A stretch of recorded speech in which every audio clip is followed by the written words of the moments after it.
Hi, guys. Kind of a sad day today, isn't it? Jimmy Carter has passed away. He was 100 years old, so it's something we've actually been expecting for a long time. And he actually has outlived some of his obituary writers in the media, which is kind of interesting. I think that he kind of gets the last laugh because his funeral will be while Joe Biden is president rather than Donald Trump. And because we fly our flags at half staff at the death of a former president, our flags will be at half staff when Trump is inaugurated, which I think is pretty appropriate. So, in some ways, Jimmy Carter got the last laugh there. He also warned us and said after the 2016 election that he believes very strongly that Putin helped Trump win, which we know from the Mueller report. But for a former president to come right out and say it is pretty extraordinary. But he knows, and he had seen these types of things around the world and had worked, that these issues to try and make sure there were fair elections around the world as a way to protect democracy and freedom. So he knew what was going on here. I thought it was lovely that he wanted to stay alive so that he could vote for Kamala Harris. I can't help but think that had she won, and I believe she really did, and I'm sure he knows that too, uh, that he'd still stick around for that. But he's gone off now to be with his bride. My encounter with him was in 1976. He came to my hometown to campaign for the presidency, and he came up to talk to me and kind of took both of my hands in his, and kind of held my hands, and he was talking to me. And afterwards, a local reporter came up to me and wanted to know, what we talked about and what my thoughts were. Um, and my very first political quote in my whole life was when they asked, I said, "My mom thinks he's cute." My mother thought that he looked like the father on the Waltons. And that was the big show at the time. And so the local paper, they misspelled my first name, but this was my first political quote, not even knowing that I was going to be going into politics and media later in life. And they said, Sherry Jacobus says, "My mom thinks he's cute." Says what they said. My mom thinks says Sherry Jacobus, obviously too young to vote. So my mother was absolutely mortified. The quote did not include that my mom thinks he looks like, the super hot dad on the Waltons. But Jimmy Carter, I think, is best known for being a superb ex president. What he did with his life and did with his platform and his time and his good heart and his influence in his presidency years with Habitat for Humanity and other causes was something that really should be the blueprint for other former presidents. Um, so we are grateful for Jimmy Carter. I think that we're not going to see another like him for a long, long time, if ever. In fact, this has even a super sadder tinge to it because I think we all kind of are looking at this as the end of this country as we've known it. And we knew that with the ascension. I don't even want to say the election, but the ascension of Donald Trump, Vladimir Putin, Elon Musk, and what they're doing now. As we go into 2025, and all of us have a sense of dread, fear. We already see what's happening, and it's a blessing that Jimmy Carter is not going to be here to see this. I know it hurts Joe Biden. It hurts every former president to see what's happening.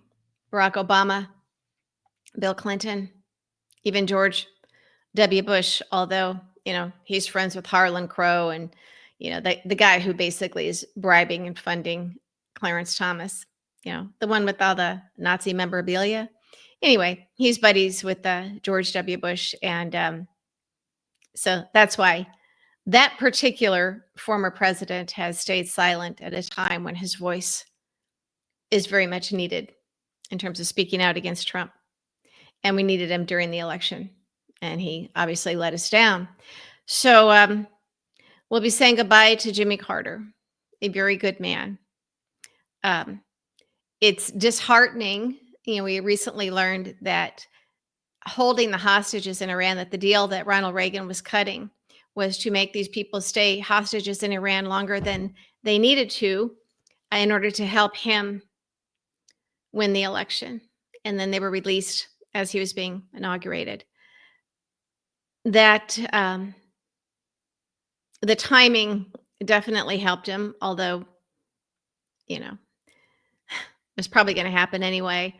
But nobody likes to hear these things, the corruption and the sleaze, or that there were hostages that had to stay hostages longer than they needed to in order to fulfill the political ambitions of one party. So these would be the heartbreaks that Jimmy Carter had to experience in his life. But it was an extraordinary life. I contrast that with Trump and what we're experiencing now and what we're seeing. I guess the only silver lining is that even his own supporters now realize that he's screwing them. We told them all that this would happen. Do you really think you're special? I mean, the guy sits there and laughs and says, "You guys are so stupid. I love the poorly educated." I mean, and he's not even sworn in yet, and he's already selling them out. So, they were promised extreme racism. All immigrants, brown ones, were bad. They have to go. Remember, even the ones that are here legally, the dreamers. And there's that letter that was going around in Oregon, basically instructing people how to turn in immigrants by looking for brown people. Go to your churches, especially your Catholic churches, because a lot of the brown people, these illegals, they go to Catholic churches and turn them in. And they said that means that we'll have more housing because as they exit, there'll be lots of available housing for, the really good white MAGA people, the Christians.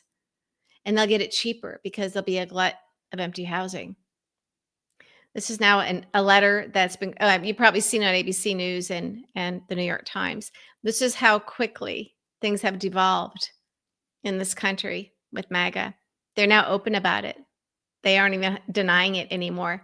But they feel betrayed because Trump, because he has to do what Elon Musk tells him to and what Putin tells him to do, is saying, well, we're going to get rid of the brown people we don't like, but we're going to import new brown people from countries where they can work for we, the tech guys, for cheap, and we'll control them, but they won't be able to vote.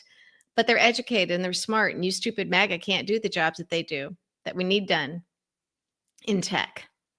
So they want to import educated engineers, tech people from places like India. And MAGA doesn't like that because their attitude is like, hey, wait, no, we hate all brown people. We need to get rid of all of them. And so you've got Vivek, who's is one of those brown people in those countries, and you've got Trump, and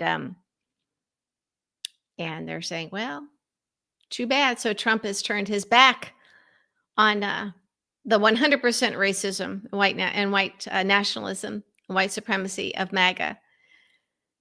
See, Trump is about the money and the power and staying out of prison. And the deal was Elon Musk, Putin were going to help him get into the White House, which would keep him out of prison. And that means he has to do what they say. So you run on white nationalism. And of course, Trump is a racist. We know that from his entire life, the very public things about him. But first and foremost, he's got to save his own hide. And that means he has to do what Elon Musk tells him to do. And Elon Musk wants this cheap labor for his community. And that means brown people. So they haven't been able to fully sell this to MAGA, but they don't care. They don't care. They never did care about, doing these people what they said they were going to do. Same with the grocery prices. Remember, they ran on that. And now they have to tank a very good economy, one of the best economies in our lifetimes, by claiming it's bad. It's not. And inflation made it harder for regular people to feel the improved economy. It was happening, but slowly. And so Trump ran on that in a dishonest way, and the media allowed this to happen. So lots of things for this country to be ashamed of, but Jimmy Carter is not one of them. And so as we look at what's about to happen in this country, as I just laid out, some of the conflicts now, and we know that they're planning to tear down our economy with the promises of building it back up, and of course they won't. It's just going to be highway robbery, looting, tax cuts, and exemptions from a lot of these policies for the people who are bribing Trump. That's the whole thing. Bribe Trump, give him money for his inauguration and other things. We know they pocket that like they did last time. They all make money. And you'll get these exemptions. And you know who pays for it? Us.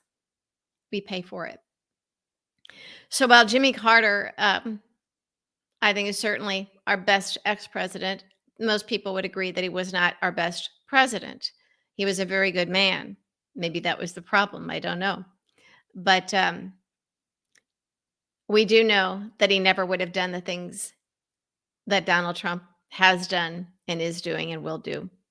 In fact, we don't really have any former presidents who have done that. So I am personally, while grateful to Jimmy Carter, I am I'm glad that he is not going to be here to see what Trump, Putin, and Musk are doing to this country. And they haven't even gotten started. This is just, we're seeing the starts of it. We are in for a very, very rough time. And a good man like Jimmy Carter, who gave us the best of himself his entire life, not just as president, um, doesn't need to be around to see that. So uh, that might be a little weird to say, but uh, I'm glad that he was able to exit while Biden was still president. That at least is something. So, you know, I don't know. We'll take our little blessings where we can get them, won't we?